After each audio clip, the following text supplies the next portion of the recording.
Bueno, hola a tothom. Avui és diumenge 27 d'abril al migdia. Com podeu veure, canvi de setting, no estic a casa meva i estic asseguda al terra perquè es fa el que es pot. No estic a casa meva, però tot i així jo a la 50ena de persones que mireu aquests podcasts, videopodcast, us dec venir encara que no sigui casa meva, en la comoditat de l'espai. En fi, he decidit limitar el meu speech a 5 temes cada vegada, perquè jo és que m'agobio, perquè passen tantes coses, jo les vull comentar totes i llavors al final crec que no acabem anant on hem d'anar. Llavors, he decidit triar-ne 5, més enllà de que, evidentment, dins de cada tema hi hagi potser més d'una coseta, però intentarem fer-ho el més breu possible. Evidentment, avui hem de començar per la notícia de la setmana llarga, perquè aquesta setmana passada, que va ser Setmana Santa, doncs no vam fer podcast, ja ho sabeu, però la notícia per excel·lència és que ha mort el papa. Ha mort el papa Francesc. Ahir dissabte es va celebrar el funeral a la ciutat del Vaticà i ara comencen els jocs de la fam, no? Per elegir un nou papa. Ja sabeu que aquest papa ha sigut característic per ser el primer jesuïta de la història i també el primer no europeu en la leche de temps, més d'un mil·lenni. I que ha sigut un papa que s'ha mostrat proper a la gent més vulnerable, no? I la més necessitada, especialment les persones migrants, les persones una mica que viuen als marges. És veritat que, evidentment, no deixa de ser el papa de l'Església catòlica, per tant, no podem estar esperant aquí el súmmum del progressisme, però dins del que seria la institució, la veritat és que ha sigut un papa que ha empès una mica les coses cap a un cert progressisme. És veritat que es diu que l'Església acostuma a anar tard en tots els canvis socials, per tant, ara que el món està fent una volta, no? I un gir de 180 graus i està tornant a la regressió més absoluta, veurem què passa, no? Seran 133 cardenals menors de 80 anys, els que, reunits al Vaticà, decidiran qui d'entre ells serà escollit el nou papa. Per ser elegit necessites obtenir 2/3 dels vots d'aquest conclave. El primer dia es fa una votació i la resta de dies se'n fan 4 per dia. I al final de cada tanda es fa la famosa fumata que ja coneixeu, negra si no hi ha papa i blanca si sí que n'hi ha.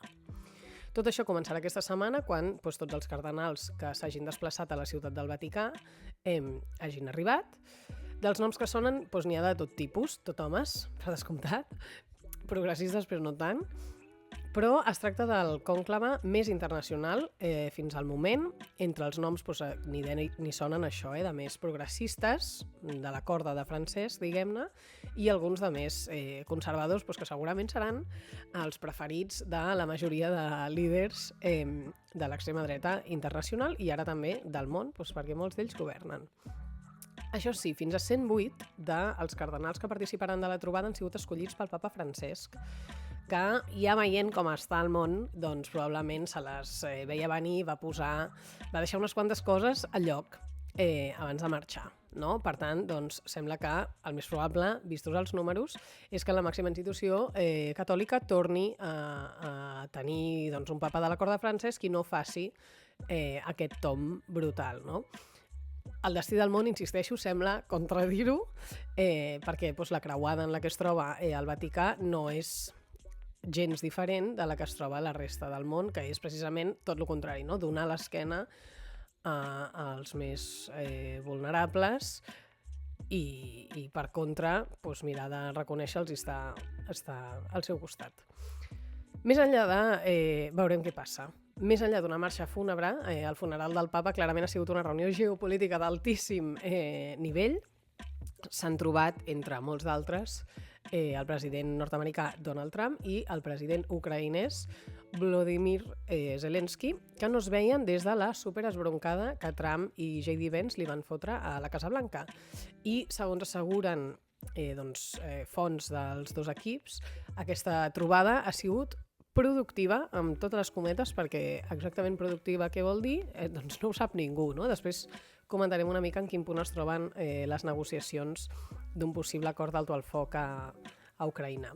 Això sí, aquesta breu trobadeta entre Trump i Zelensky, que ha deixat la foto de torn, ha sigut interrompuda ràpidament pel president francès Emmanuel Macron i també pel primer ministre britànic Keir Starmer, perquè tothom vol sortir en aquesta foto d'una de les negociacions més importants del món. Qui no voldria sortir en aquesta foto si es dedica a ser i vol ser un líder mundial, no? Per tant, bueno, això és el que ha passat i a l'espera de veure doncs, amb el futur de l'Església què és el que passarà. Doncs segurament ho sabrem, si tot va bé, en un parell de setmanes. Canvi de tema, però no tant, perquè anem a comentar efectivament com estan les negociacions entre Ucraïna, Rússia i els Estats Units, que estan allà al mig fent de mediador o mediador dels seus propis interessos, en fi. Després de setmanes d'estancament, perquè és veritat que ara fa temps que no se'n sentia tant a parlar, sembla que aquesta setmana les coses s'han començat una mica a desllorigar. Fins ara, Trump ha estat essencialment pressionant Ucraïna, ho hem estat comentant aquí diverses vegades, i és que per part de l'administració Trump es va assegurar tenir un acord ja lligat amb Rússia, el qual preveia que Rússia conservi els territoris que ha ocupat i que Ucraïna no pugui entrar a la OTAN. Això ho hem anat comentant ja diverses setmanes. Sabeu, de fet, precisament perquè ho he comentat, que aquestes són unes qüestions que són línies vermelles per part d'Ucraïna. No només perquè siguin capritxos, no? O perquè sigui el que a priori sembla més just, sobretot el tema de les fronteres, tenint en compte que Rússia va començar una invasió de manera unilateral al país veí, sinó també perquè la veritat és que en cas d'assumir aquests termes seria la primera vegada des de la Segona Guerra Mundial que un país europeu, en aquest cas entenent Europa en termes geogràfics, ampliaria a la força les seves fronteres. Llavors, clar, això no només és preocupant per a un futur immediat de Kíev, no? Perquè quina garantia té que això no es torni a produir, perquè les garanties de seguretat que es proposen són tovetes, sinó la resta de països europeus, no? Al final és un reconeixement, o seria un reconeixement implícit a la possibilitat de fer-ho, no? Si sentaria un precedent. El dijous, però, sembla que les tornes van començar a girar. I és que Trump va fer un contundent missatge a la xarxa social, aquesta seva Truth Social, perquè ja sabeu que Donald Trump fa política d'aquesta manera, a cop de tuit, o com es digui el tuit en aquesta xarxa seva, en què exigia a Putin que parés, allò en majúscula, com ho fa ell, perquè és un missatge de text. I és que a la matinada del dijous el Kremlin va llançar un atac massiu sobre la capital ucraïnesa. I ara els Estats Units, en vista d'això, han començat a amenaçar d'abandonar l'intent de negociació, cosa que, per altra banda, tot i que estàs intentant ser una mica contundent amb Putin, per l'altra banda, si marxes i abans has de marxar, en realitat els estàs fent un favor, no? Perquè que aquestes negociacions no es produeixin o que aquest alto el foc no es produeixi, o sigui, el resultat de les negociacions, al final beneficien molt més al Kremlin, que no sembla que tingui cap interès en parar, o pararà quan vulgui, diguem-ne, vull dir que té la posició de força aquí, que no pas a Kíev, que fa temps que veu que el suport a la seva causa està minvant i que la gent dins del seu país o s'està morint o se n'està anant i ja no pot més, no? Diguem-ne, la resistència. Llavors, la pregunta que ens podríem fer ara és per què de cop hi ha tanta pressa. Ara Trump té en una setmaneta tantes ganes de que això es tanqui. Per una banda, no oblidem que els Estats Units tenen els seus propis interessos a la regió, i ho hem comentat, perquè per la seva banda continuen negociant amb Kíev un pacte per explotar els minerals i les terres rares d'Ucraïna. Per tant, això no ho hem d'oblidar mai quan ens pensem aquí si Donald Trump està fent de Salvador Blanc o què està fent ben bé, no? I per altra banda, val la pena també recordar que Trump va dir que acabaria amb aquesta guerra en menys de 24 hores, perquè ell és així de xulo. I resulta que el dimecres vinent, 30 d'abril, es compliran els primers 100 dies de mandat de Trump. Per tant, 24 hores, tus muertos, val? I aquests primers dies enganxen Trump en un moment especialment delicat. Per què? Evidentment, per una banda, la inestabilitat econòmica que ha generat darrerament amb el tema dels aranzels, ja l'hem comentat, i aquest pols comercial que està mantenint amb la Xina i que un assessor del seu propi govern ja ha dit que és insostenible, sinó també perquè, segons un think tank nord-americà que es diu Pew Research Center, La taxa d'aprovació de Trump està en caïda libre, bàsicament. I és que el tant per cent d'aprovació del president és inferior al de Biden o Obama, entre molts d'altres, al mateix moment de mandat, en aquests 100 dies. I, a més, també, segons com apunta en aquest cas el Financial Times, està creixent als Estats Units el percentatge de persones que recolzen el lliure comerç, ergo, estan a priori en contra de la política aranzelària, o que creuen que els Estats Units hauria d'implicar-se més en la resolució de problemes internacionals. Veurem si l'opinió pública serà capaç d'endur-se per davant el president nord-americà, sobretot el seu ideari, que seria més important que el president per se. Per ara, el que sí que ha aconseguit la força de l'opinió pública és que Elon Musk faci un pas al costat de les seves tasques polítiques després que el negoci de Tesla hagi patit un gran batxer arreu del món. Recordem que des que Musk va assumir les seves responsabilitats al govern hi ha hagut manifestacions a concessionaris de Tesla, hi ha hagut crits, evidentment, a boicotejar la marca i, sobretot, hi ha hagut també algun incident violent directament, no? Llavors, les accions de l'empresa van caure un 13% al primer trimestre i en el mateix període els beneficis van caure un 71%. Llavors Musk, evidentment, ha fet aquest pas al costat discret perquè ha dit que ell sempre estarà a disposició del president i que Doge, el departament aquest, no, de retallades, continua sent part de la seva feina, però que s'hi dedicarà molt menys, cosa que gairebé tothom, poques persones se m'acudeixin que no els hi sembli una idea meravellosa per part d'aquest senyor. En fi, canviem una altra vegada de temes, el tercer tema de la setmana, i parlant, ens va molt bé, parlant de crisis dins dels governs, perquè per crisi realment la que han protagonitzat aquesta setmana, una vegada més, PSOE i Sumar a l'executiu espanyol. Aquest últim, això sí, sembla haver estat més a prop de la ruptura que mai, perquè això de les crisis va sonant, però aquesta realment ha fet moure peces que semblava que la cosa podia acabar com el Rosari de l'Aurora. I tot gira entorn d'aquest pla d'inversions en seguretat i defensa que Sánchez ha presentat al Congrés per arribar al 2% del PIB en defensa, que li exigeix des de fa temps, ja ho sabeu, la OTAN. Això, d'aquest pressupost que ha presentat, aproximadament un terç estaria destinat, per exemple, a l'adquisició d'armament. Però la cosa s'ha agreujat especialment per la compra de 15 milions de bales per part de la Guàrdia Civil a una empresa israeliana. Una adjudicació que fa ja uns mesos el Ministeri de l'Interior s'havia compromès a revertir, perquè s'havien compromès a no fer aquest tipus de compres a Israel després del 7 d'octubre del 2023, que és quan va començar aquest atemptat, genocidi, etc., a la Franja de Gaza. Al principi semblava que les diferències eren irreconciliables, això sempre passa quan hi ha aquestes crisis de govern a l'estat espanyol, perquè sembla que les posicions estiguin molt allunyades, però finalment Pedro Sánchez ha fet marxa enrere i ha trencat el contracte del Ministeri de l'Interior amb aquesta empresa israeliana. Resulta que Grande Marlaska, que és el ministre de l'Interior, va decidir tirar endavant aquesta adjudicació malgrat el compromís de no fer-ho, perquè rescindir el contracte hauria implicat pagar igualment els 6,6 milions de dòlars que implicaven aquest contracte, però no rebre la munició. Llavors va dir, que tonteria, no?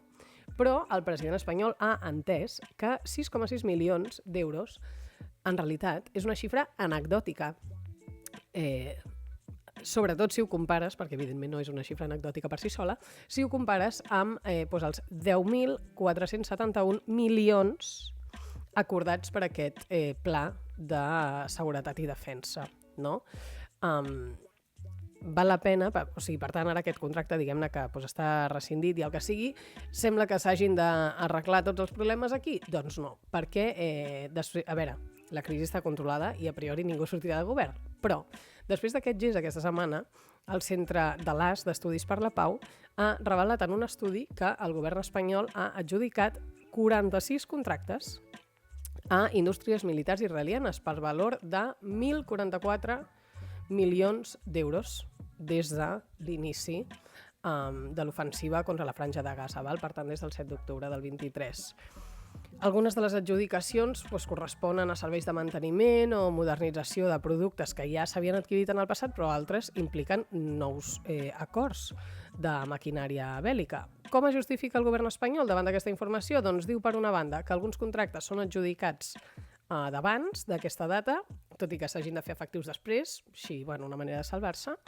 I per l'altra també diuen que hi ha components que són insubstituïbles i que serveixen per fabricar armament aquí i que només es poden comprar a Israel. Pues no els compris, no? Digo jo, així, per fer una proposta esbojarrada, potser de com podria sortir d'aquesta crisi i escapar-hi d'invertir en aquestes coses. I faci servir els diners per coses molt més profitoses com l'educació, la sanitat. És que a vegades dic coses esbojarrades, jo ja ho sé. A tot això, recordem que la legislació europea en matèria de comerç d'armes prohibeix comprar i vendre material militar a països que siguin susceptibles d'utilitzar-les en operacions que vulneren els drets humans. Evidentment, és el cas d'Israel, no perquè ho digui jo, sinó perquè està literalment davant del Tribunal de Justícia de l'ONU acusat de genocidi. Llavors, té pinta, no?, que els diners que li donis els farà servir pel que els farà servir. En fi, jo la veritat és que tot això de la guerra no ho entenc. Intento ser innocent, no ser innocent, perfecte. Intento no ser innocent i evidentment, jo entenc que la gent s'ha de poder defensar, però potser si invertíssim en educar que no s'ha d'atacar, no caldria defensar-se. Potser és naïf, no ho sé, però en fi. Va, quart tema, i estem acabant.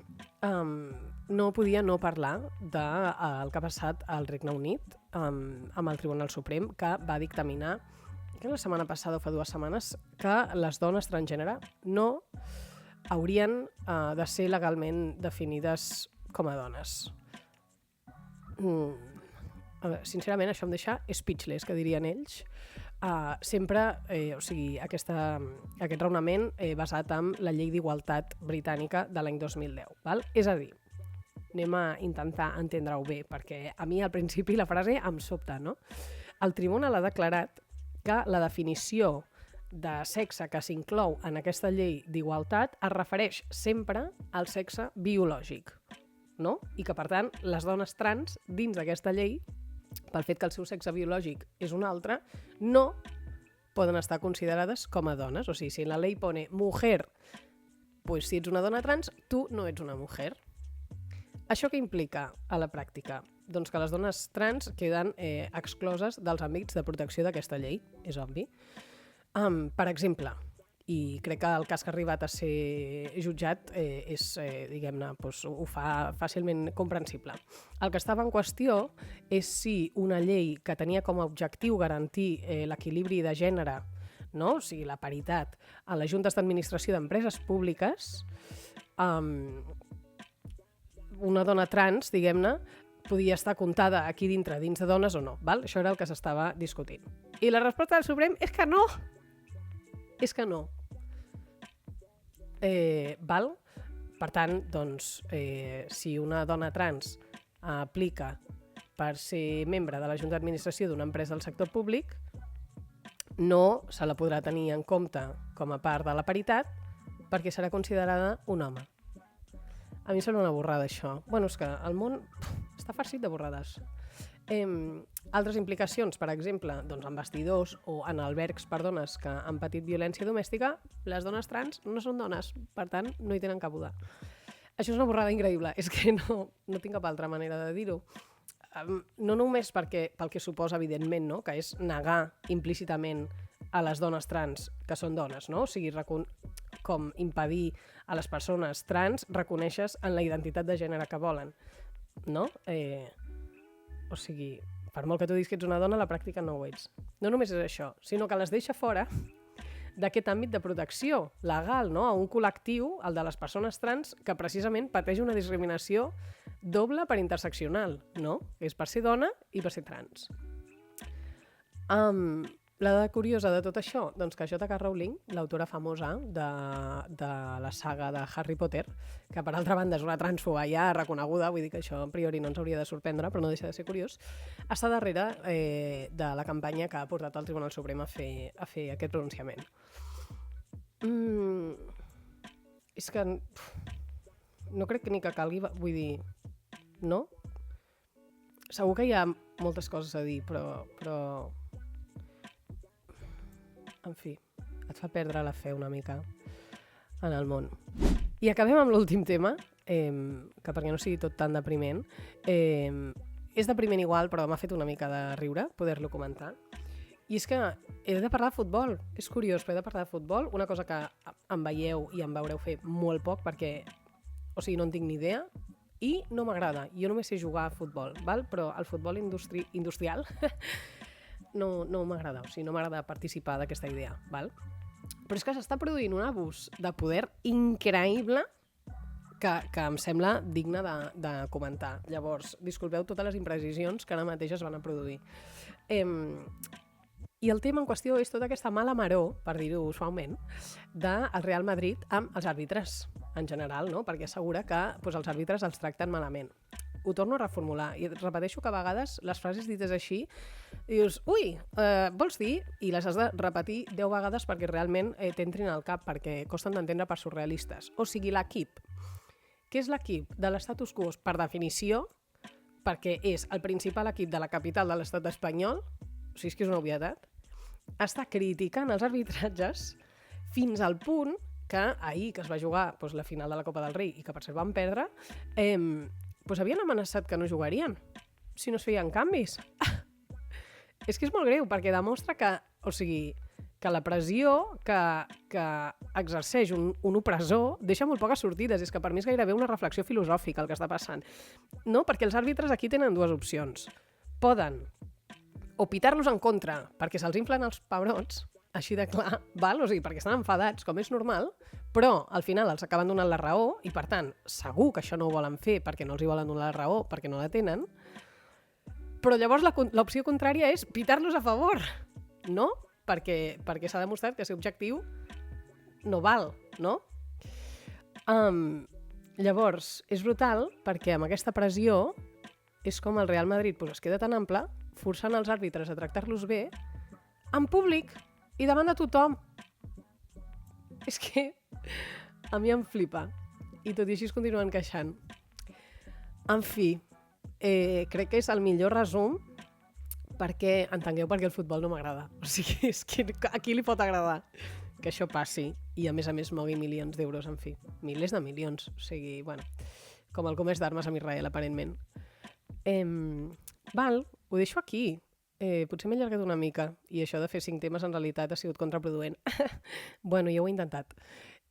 Bona setmana, gràcies per veure aquest vídeo o escoltar aquest podcast i ens veiem la setmana que ve.